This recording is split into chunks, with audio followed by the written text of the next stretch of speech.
corsie da una parte e 8 corsie dall'altra. Però Sì, e c'è comunque traffico. sì, e c'è comunque traffico.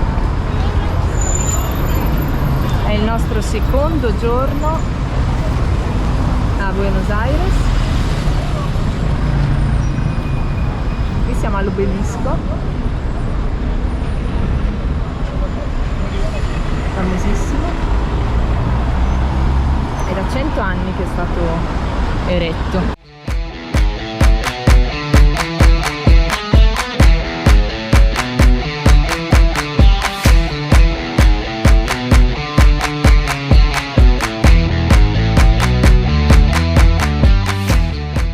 XXL Pizza, Elena.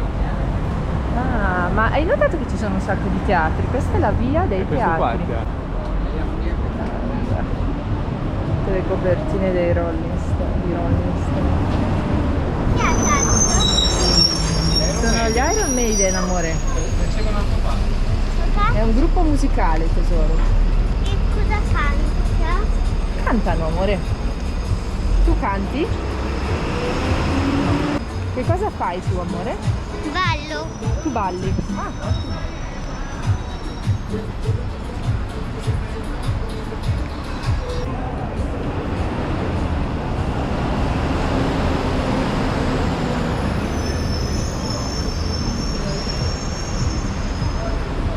Bellissimo. È il botteghino lì. Il più economico costa 12.000, che sono circa 10 euro.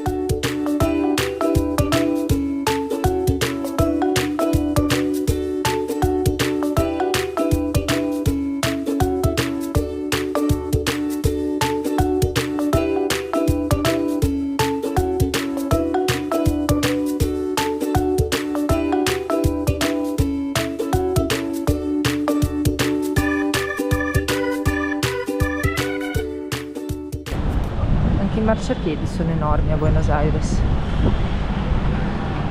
Tutto è enorme a Buenos Aires. La metro che si chiama Subte. Abbiamo speso quasi 30 centesimi, l'equivalente di 30 centesimi in due. Ah, esatto, l'equivalente di 15 centesimi per un biglietto della metropolitana. Credo che siamo arrivati al Teatro Colón. Esatto, eccoci qua. Che bello però. Il centro è molto grande, non potremmo definirlo. Ah, e poi i giochi per bambini sono bellissimi. Possiamo mandarci? Sì, certo, amore. Ti piacciono i giochi che ci sono qua a Buenos Aires? Ieri abbiamo trovato dei giochi con i dinosauri. E le zanzare. E le zanzare sono molto amiche di Rebecca. Cosa? Ti mangiano sempre, amore. Andare. Ah, non ci sono? Ma amore, a me sembrava che ieri ci fungessero dovunque andassi. Sì, ieri sì c'erano. Oggi no. Oggi no, perché qua ci sono più macchine, Ah. più persone che le uccidono. Ah, con le ruote tu dici? Sì, con le ruote le uccidono, li uccidono e quindi Non ci sono più. non ci sono comunque un pochino, ma sono piccole queste. Certo, amore. Quindi non ci fanno male, insomma. No. No, perfetto. Mamma, possiamo andare sui giochi? Sì, certo, adesso andiamo sui giochi.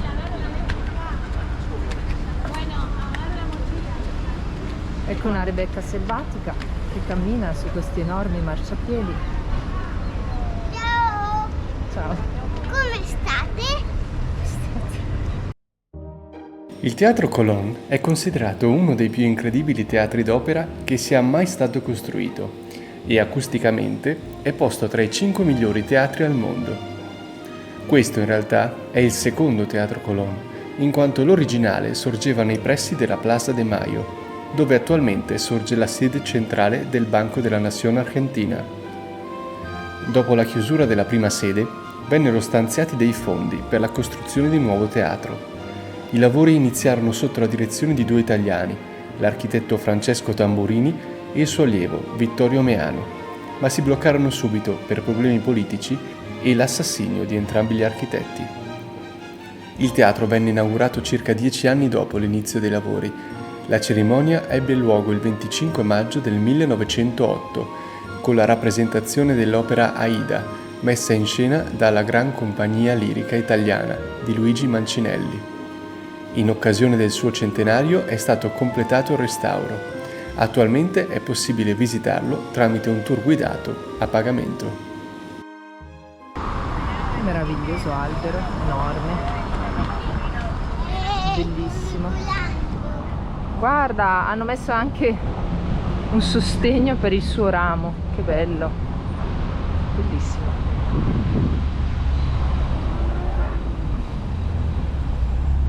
Il centro di Buenos Aires è molto verde, molto verde.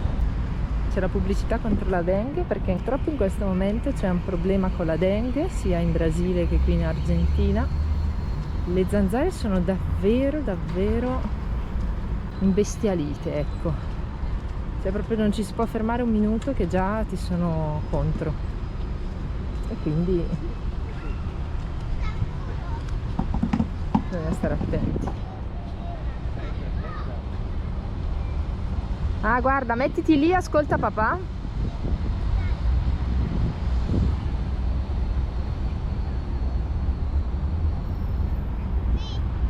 E i parchi per i bambini qua a Buenos Aires sono, credo, i più belli che abbiamo incontrato.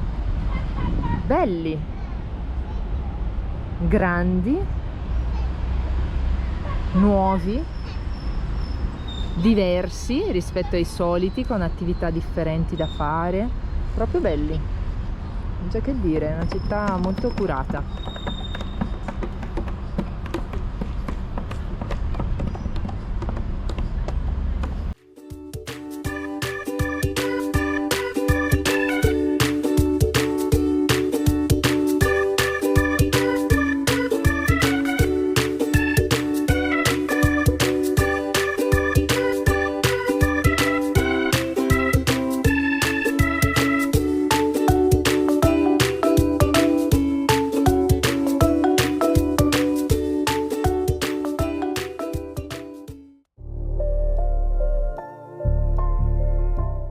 Il Palazzo Barolo è opera dell'architetto italiano Mario Palanti.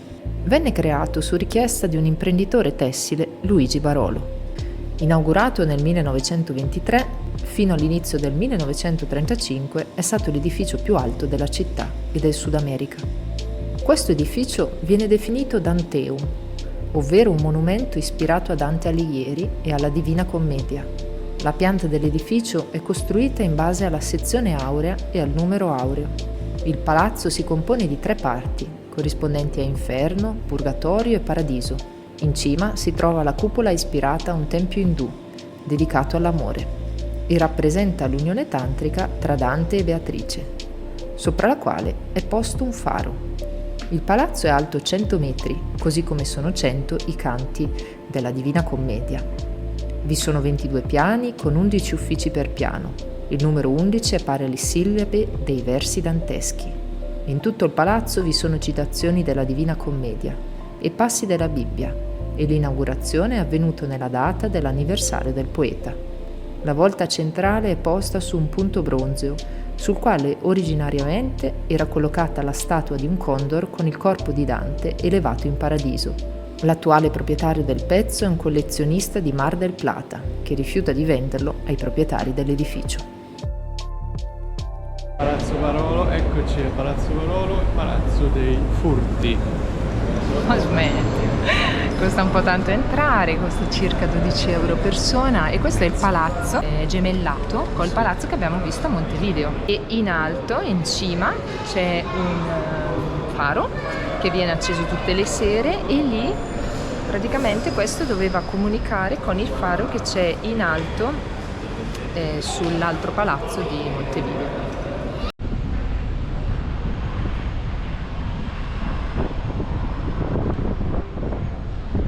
Eccoci arrivati a Plaza Plaza de Mayo. Cattedrale, cattedrale. No, ma che c'entra la cattedrale? C'è anche la Casa Rosada, che è quella là in fondo, lunghissima.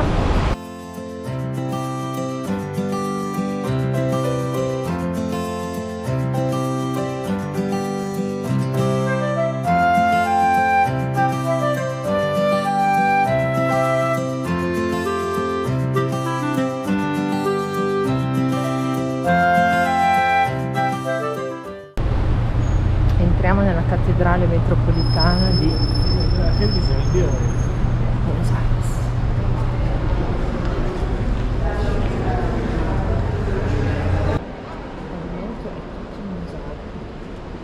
Che orgoglio, siamo nella cattedrale di Bergoglio. Ieri Siamo nella cattedrale di abbiamo Bergoglio. visto Maradona e oggi abbiamo visto Bergoglio. Quindi Andiamo ti manca? avanti. Non lo so. Ah no, abbiamo visto anche i Manà. I Manà non sono argentini. Il cappello. Cosa me lo Devo scusa? comprare un cappello, devo comprare. Ah, sì, certo.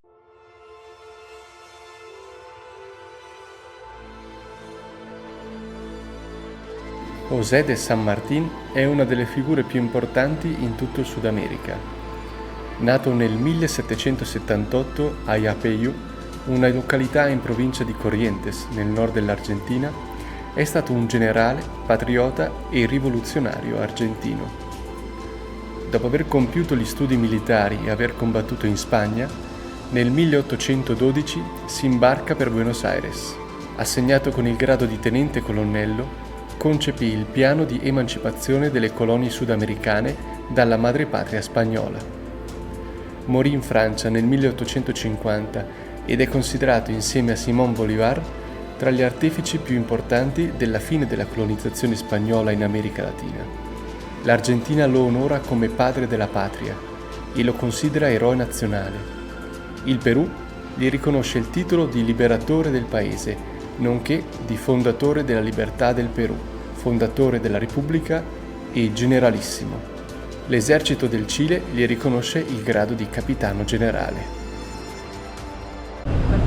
Siamo arrivati a Plaza de Mayo. Olè! È la piazza dove fanno sempre le manifestazioni gli argentini, è la famosa piazza Argentina! dei desaparecidos. Ah, Infatti domani andremo a vedere anche il museo ESMA. che non è qua nella piazza. La Casa Rosada è la sede degli uffici del Presidente della Repubblica Argentina. Qui si trova ed esplica la sua funzione di potere esecutivo. Il nome di tale palazzo deriva dal colore utilizzato per pitturarlo, rosa. Secondo una tradizione, questo colore venne scelto dal presidente Sarmiento per rappresentare simbolicamente l'unità delle fazioni che si scontrarono nella guerra civile del 1800. Il bianco degli unitaristi e il rosso dei federalisti. Un'altra tradizione vuole che questo colore, ottenuto unendo calcina e sangue bovino, aumentasse la resistenza all'acqua e fosse facile da ottenere, per cui venne scelto per praticità. Dentro la Casa Rosada, oltre al Salone dei Busti, con le statue dei presidenti, al Salon Blanco, usata per i ricevimenti ufficiali, e agli uffici del governo, si trova il Museo della Casa del Governo, dove sono esposti oggetti legati alla storia del paese e dei suoi presidenti. Purtroppo non è possibile visitare l'interno della Casa Rosada. La Plaza de Mayo, dove ci troviamo adesso, deve il suo nome alla rivoluzione di maggio del 1810, che vide la città di Buenos Aires dichiarare la propria indipendenza dalla Spagna, dando così vita alla guerra di indipendenza argentina. Il ponte Delle donne. No. Rebecca, questo è il ponte delle donne. Ti piace il ponte delle donne?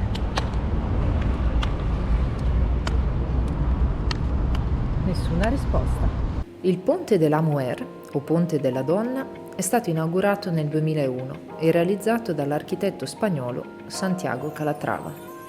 Si trova al dique 3 o molo 3 di Puerto Madero e con i suoi 160 metri di lunghezza consente un facile accesso al nuovo quartiere residenziale qui costruito. È un ponte mobile diviso in 3 settori, 2 fissi sulle sponde e uno centrale che può ruotare di 90 gradi per permettere il transito fluviale. Tale rotazione avviene sul pilone conico di cemento bianco, colore distintivo dell'architetto. La forma ricorda una coppia che esegue un tradizionale passo di tango, in cui l'uomo, rappresentato dal pilone, sostiene la donna rappresentata dalla passerella. Il suo nome trae origine dal fatto che quasi tutte le vie di Puerto Madero sono dedicate a donne famose e importanti, come Alicia Morea de Justo, Azucena Villaflor, Juana Manso e Victoria Ocampo. Camminando sul ponte verso il quartiere di Puerto Madero, la vista viene rapita da un complesso di silos, dove si può leggere donne, seguita da potere, piacere, proprietà, uguaglianza, indipendenza, empatia, credenza, dubbio e infine potete fare a meno di noi? Mujeres, puede vivir sin nosotros. Ta-na-na-na. La risposta è no. Puoi vivere senza domande di Rebecca, papà? No, è possibile. Si gira tesoro per far passare la nave, come abbiamo... Che cretino! Ti vuoi un po'? No, me ne vado! Aiuto!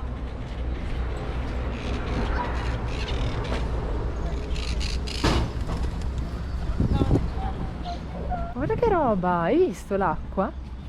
sì. Guarda, questo è un fiume completamente coperto di verde. Hai visto, amore? Perché ho coperto di È tutto un fiume, amore. Perché ho coperto di verde? Sono tutte alghe. Perché non è più un fiume? È ancora un fiume, amore, ma è coperto di piante. Perché? È incredibile, tesoro. Sembra un prato, invece in realtà è un fiume.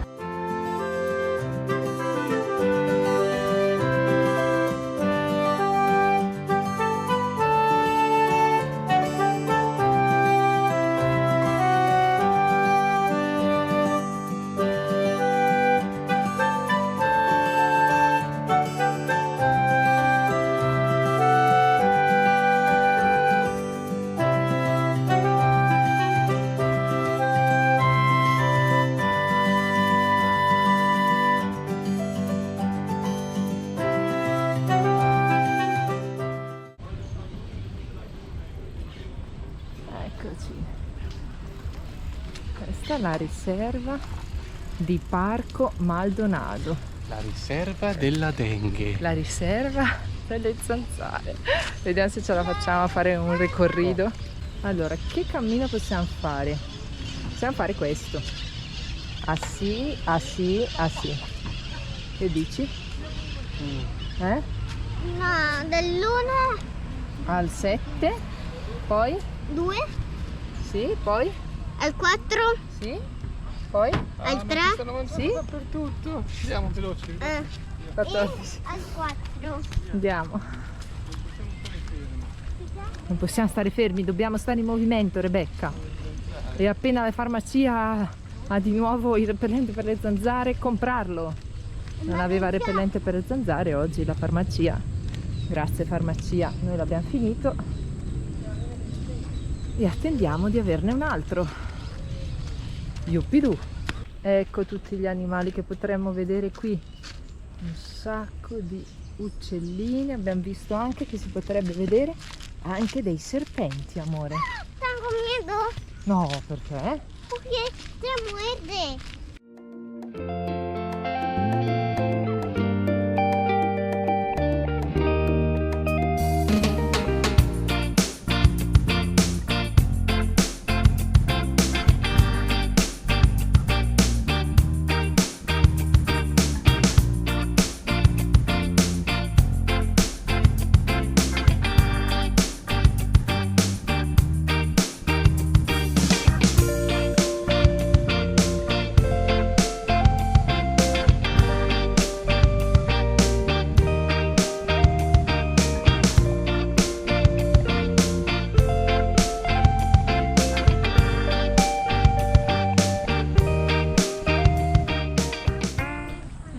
Da qui si vede molto bene il fatto che il fiume sia tutto verde, tutto verde, completamente verde. Sono tutte gatte.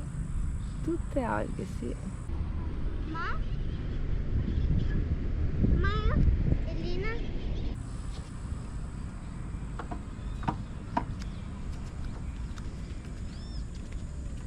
Qua il fiume Guardando. senza le alghe.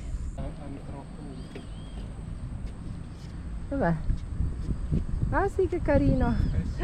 C'è l'anatroccolo, guarda che adesso, eccolo! Dov'è? È entrato in acqua! Aspetta. Guarda, tutti e due! Che hanno caldo, amore! Poi vogliono andare a fare una passeggiata, sono stati in casa tutto il giorno oggi, amore. Aspetta. Avevano voglia di passeggiare un po'. Tu hai già passeggiato oggi, Rebecca? Sto sudando. Ok. Perché mangiano gli altri loro? Amore, tu mangi l'uovo e loro mangiano le alghe. Guarda che si fanno spazio fra le alghe. Perché? Si fanno spazio gli altri. Creano un sentiero.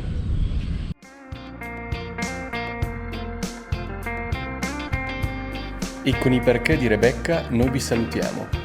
E se ti è piaciuto il video lasciaci un commento e un like. Per noi è importante per far arrivare i nostri video a più persone possibile. Grazie di averci seguito fino a qui. Ci vediamo la prossima settimana con una nuova avventura.